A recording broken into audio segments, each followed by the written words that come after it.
Greetings, YouTube. I woke up this morning to a ton of messages from so many people, and I posted my newest life lessons video, and so I guess I expected it to be about that, but most of them were absolutely not. They were all sending me to this specific link talking about how the top alliances have seemingly been caught colluding with Kabam in some cases and should be punished. So the question becomes, is this proof? Is this undeniable proof? If it is, what should we do? How is this fair? Can we trust the game? Etc. Now, I do teach journalism, and I do try my hardest to talk about facts. And even though we've got screenshots here, all of the facts are not here. So I do want to point out, before we go any further, that there is still a certain level of speculation involved in this topic. It's a very sensitive topic.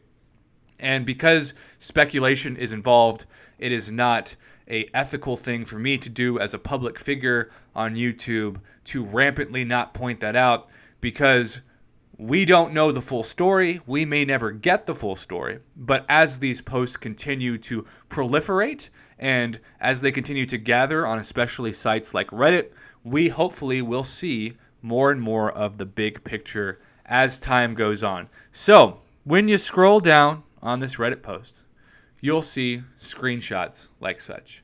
And you'll see people talking about piloting, an issue that we have seen time and time again in alliances that are far from just the top of alliances. Kind of what's amazing to me about some of these, if you look at the screenshot on your left, I think I am a professor, an educator, but I don't make a lot of money, right? So my mortgage every month is less than $1,000, and that's what I can afford. So I think it's kind of amazing when someone can like throw the $2,000 number around like it's Monopoly money. Like, that's just a world that I'll never know, right? And that's kind of amazing to me that somebody has the disposable cash to kind of throw it and just kind of put that up. And I don't know, to me it almost sounds like a briefcase situation. Like you've got some cash. Hey man, I've got this briefcase ready to go. Let's strike a deal. But I'm trying to be serious here, of course. This is a potentially a very, very troubling deal. I will say this. None of us should be surprised by this, right? This probably happens in every single mobile game that's pay to win to a certain extent. And yes, I know that free-to-play players can do very well in this game, but if you're at the very, very top, chances are you're spending quite a bit of money.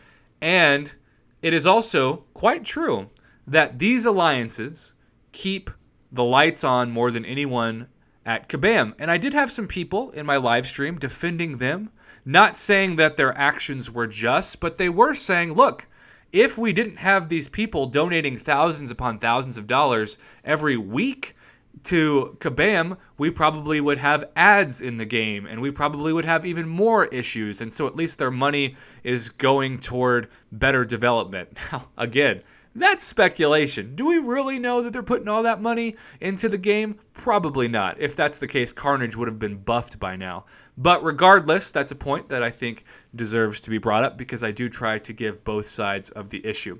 Now, here's the world we live in. We've got these screenshots. Everybody's upset, trying to figure out what to do. We got over 100 comments on this thread already.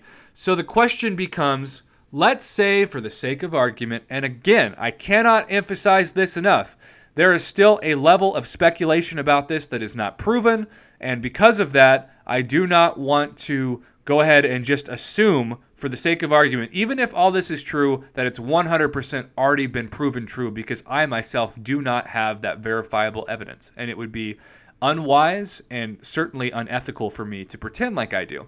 But even if all of this is true, and they have spent thousands of dollars to continue to be at the top, and they've hired people to play their game from across the world if possible, and they've also basically done this with Kabam knowing that they're piloting and kind of turning the other cheek. What bothers me most about this is that if Kabam knew And certainly there are some screenshots indicating that these people in these alliances are not worried about Kabam dropping the hammer because they know that with the amount of money that they're spending, Kabam will simply look the other way and pretend to have ignorance of the issue.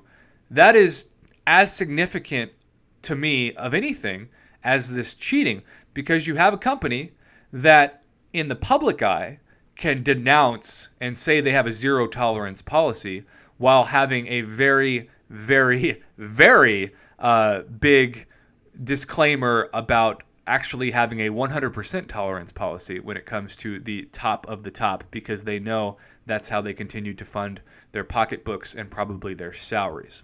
So here's the biggest question. It's a question that we debated for about an hour on my stream today. What should the punishment be if this is true? If, and the key word is if, this is true, what should the punishment be? I will give you kind of what I'm thinking, but this is by no means supposed to be the biblical truth of this. In fact, I think this is one of those things that as a community, we should discuss. We should think, how is this going to affect the rest of alliances that aren't doing this? Because somebody suggested, well, the first thing you need to do is take them out of the top and move them down. And while I understand why you would say that, that means that the alliances that are not cheating and they're doing everything the right way, trying to move up, especially in this platinum tier, are suddenly, like if you're platinum 3, you're going to be going up against this alliance, which just got bumped down, and you're going to lose, and it's going to be miserable for you, and so it's going to be a bad experience for yourself. Then you have people who say, look, you need to just simply suspend everybody in this alliance for the next Alliance War season. They are not allowed to compete for an entire season, or at least for the first month of the season. That's an option. And then you have the big, big, big question about Alliance War Season 2 rewards. The rewards that simply were put thousands and thousands and thousands of dollars worth. Do you take them away? Do you take half of them away? Do you give them literally nothing and tick them off so much that they just leave the game and suddenly Kabam is faced with far less cash for doing the thing that they promised that they would do? Or do you give them the rewards that they bought, essentially, but afterwards give them like a full ban on any Alliance War tier for the next Alliance War so that they get zero rewards possible?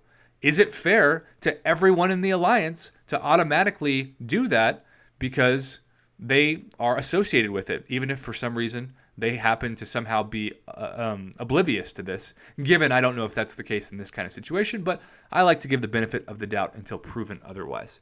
So many questions, so little answers right now. But what I don't want us to do is overreact to the point that we lose sight of the right perspective in this.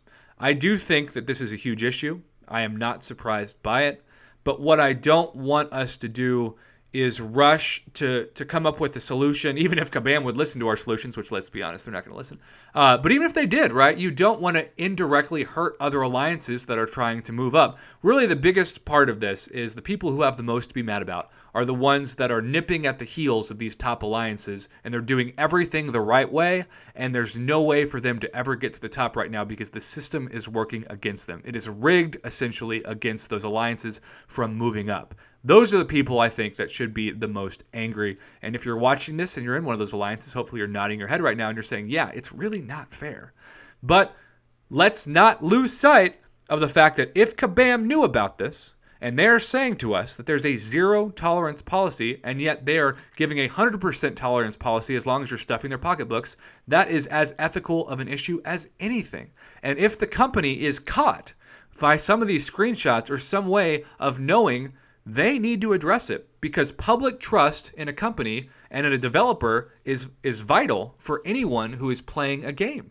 I don't care if you're talking about a bank that you give money to, or you're talking about a government that funds your streets, or you're talking about a company that makes your hobby. You need to have trust, and that trust, when breached, is significant. And Alliance War seasons, after the first one, where we didn't see any of this, still caused so many top people to burn out. I would imagine this would have an even more detrimental effect. You're enticing greed and you're enticing such diabolical ethics that you are making people have to cheat in order to be on top, and if there's no consequence, burnout is guaranteed. And that's so sad. There's so many people who've been playing this game for years. They put a lot of money, a lot of time into it, and they're left after one of these seasons that are supposed to be the most exciting part of the game, actually feeling the most drained, where they end up just selling their account or giving it away or deleting it or whatever. And I think that's a significant issue we need to make sure stops. If this company really cares about growing the player base, they don't want the top players to constantly be burned out, especially the ones that are doing everything the right way and yet still don't have the benefits or the payback for doing such right way ethics. So those are a little bit of my thoughts. Again, even though these screenshots on the screen right now seem damning, and Lord knows if they're true, they are, this is still speculation. We have not received all of the facts, and it is important for me as a public figure to point that out so that we do not put up misinformation and rampant speculation out in the community. That would be unwise and certainly unethical. Thanks for watching. Comment below. Let me know what you think the punishment should be if this is true. I'm very, very curious to see the debate on this. There's going to be a lot of perspectives, and I hope we can listen to each other and figure out what's best for the game and the community going forward.